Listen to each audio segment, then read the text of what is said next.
como se adapta no plano espiritual uma pessoa que toma remédios controlados para crise de ansiedade, crise de pânico.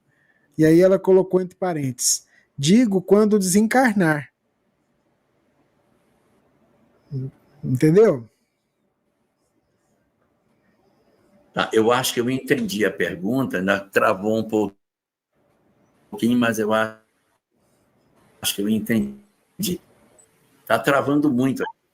A Sâmia também está travando. A Sâmia também está travando, mas eu vou tentar.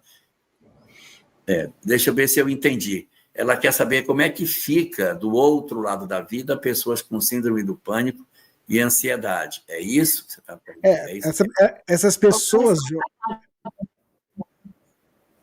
elas tomavam remédio. Como é que fica do lado de lá? Ah, sim. Bom, muitas vezes a gênese do nosso processo de pânico e de sofrimento estão relacionados a fatores causais que são da existência e não da vida.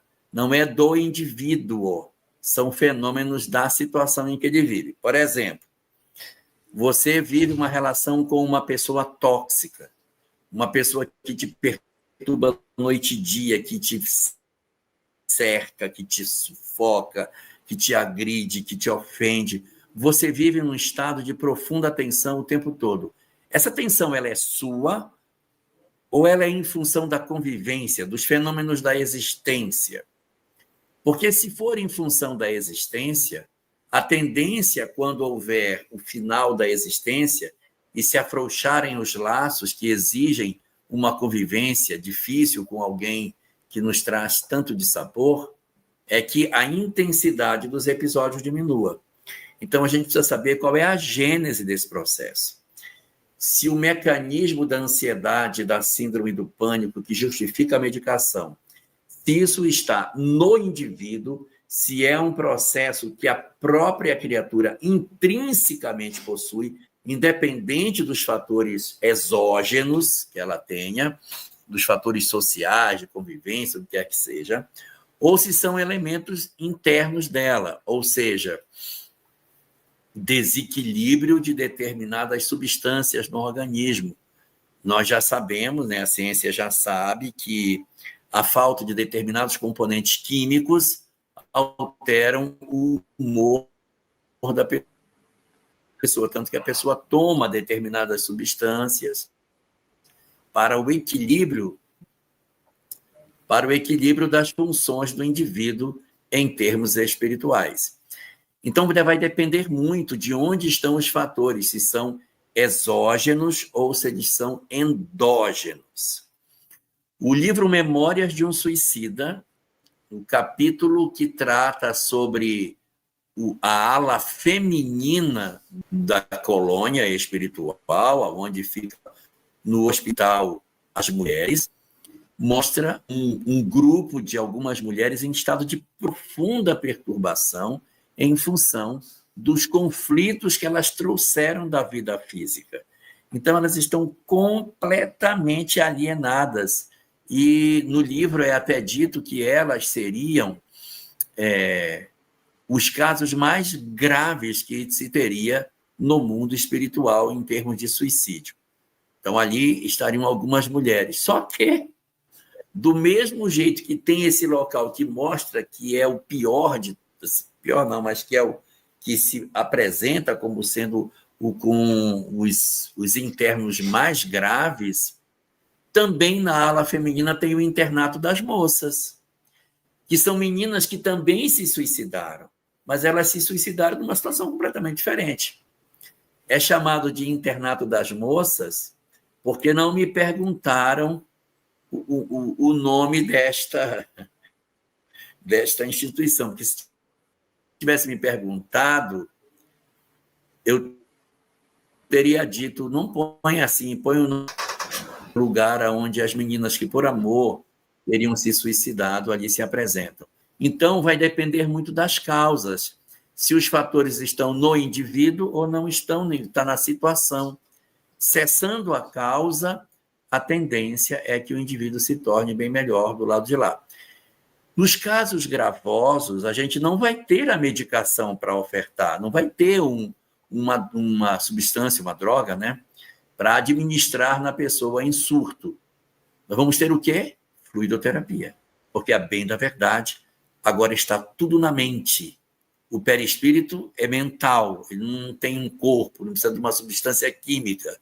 Então, será passe, energias, diálogos, regressões. Será essa terapia que será utilizada para tentar trabalhar as nossas energias em desequilíbrio.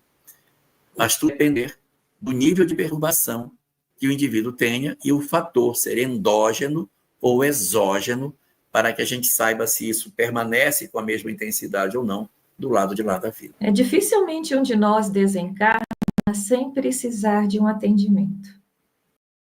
E falando de modo geral, na questão das dificuldades que nós trazemos emocionais, né, dos transtornos que nós trazemos, caso não seja algo isolado, um desespero por conta da situação que nós estamos passando aqui, que desencarnando a gente põe a cabeça no lugar, vamos considerar que é um transtorno, eles têm atendimento do lado de lá. Existem hospitais, existem postos de socorro, existem médicos, existem terapias, e que é dado muito valor para isso.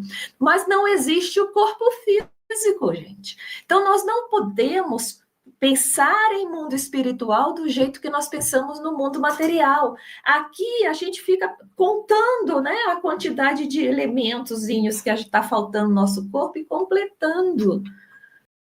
Mas esse corpo vai para baixo da terra e o espírito retorna. Se o espírito retorna com transtorno, com algum transtorno, então o transtorno não estava no corpo. E muitas vezes o espírito provocava o desregular da quantidade, né, daqueles neurotransmissores, dos hormônios, o que seja. A causa está...